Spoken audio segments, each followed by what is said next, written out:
What's going on, guys? Just wanted to make a quick video. I posted some pictures the other day on Facebook, one of the Can-Am Commander groups on Facebook, and had some people asking about how I actually mounted this rack you see here. This is just one of those 2-inch receiver racks that you can buy pretty much anywhere. I believe even places like Harbor Freight have them. Basically, people use them to go on their beach trips or family vacations or whatever the case may be. I had this one laying around with intentions of using it to go camping and stuff like that, and we wound up taking the wife's car instead of my pickup truck. And so anyways, it's kind of sat in the shop and taking up a lot of space, or taking up some space, and I was like, it'd be kind of cool to be able to free up the bed with the tools and stuff like that. Obviously the rakes and things like that are still in there, but be able to use the bed and have extra storage up top to put bags. And I've got a battery powered chainsaw and some stuff like that that I would throw up there just to drive around the property and everything. So just wanted to kind of get into how I actually mounted it. Obviously your situation will be a little bit different. And before we get into that, I do apologize for the shaky video if there are some.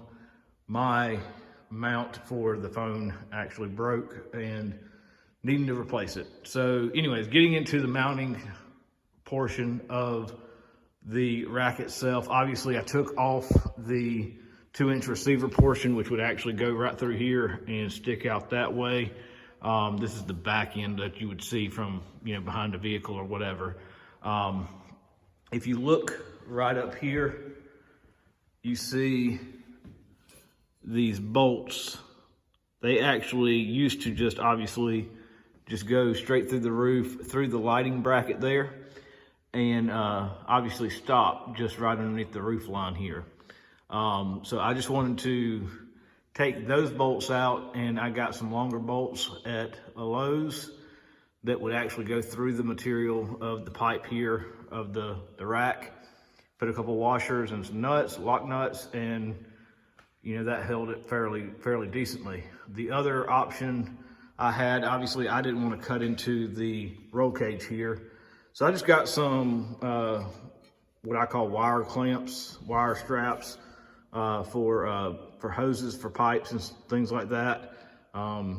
They make different varieties of them. I just wrapped it completely around. I believe this is like a 2.5 or 2-inch to 4-inch diameter. Obviously it's a little overkill, and I could probably cut that excess off and clean it up a little bit better. But I put one on each side. I'll show you the other side real quick. As you can see, I just kind of wrapped it around the pipe itself and then around the frame of the carryall. And then I just had some scrap pieces of metal laying around and realized that the back end was extremely flimsy and needed some support. So I've got this 1-inch square tubing. I actually got it off of an old deer stand, and I believe these are actually the rungs in between the ladder portion. And then I had some leftover pieces of aluminum that I got once again from Lowe's or Home Depot back in the day.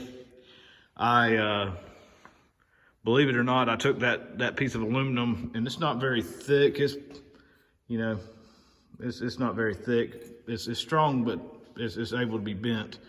And started bending it kind of with the hammer on the tool bench and everything, and then eventually got it to where it was basically a C shape, about like that, and would fit around the pipe. And then I just basically took the mallet and hit it while it was on the roll cage itself to give it a little bit more of a cleaner look, to actually wrap it around the pipe, and then put that little bit of a bend back in it to get it as tight as possible up against this 1-inch tubing. Obviously I drilled a hole through both this piece and this piece all the way through, had some washers and bolts and nuts laying around, tightened it up, and basically just drilled a hole through here and through here all at once. and stuck the bolt through with a washer on top and a lock nut on top of that, and just did it for both sides. Like I say, it is very sturdy. The only flimsy part of the whole thing now is basically these real thin metal.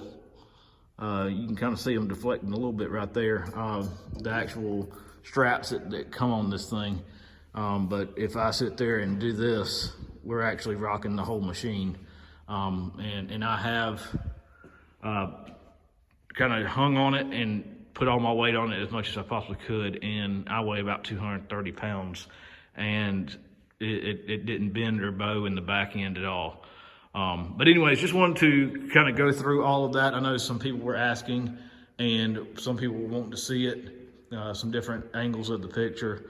I do have some extra pictures that I've posted on that forum. I will try and copy a link into the video description itself and get that to you as well, just so you have some other kind of guidelines to go off of.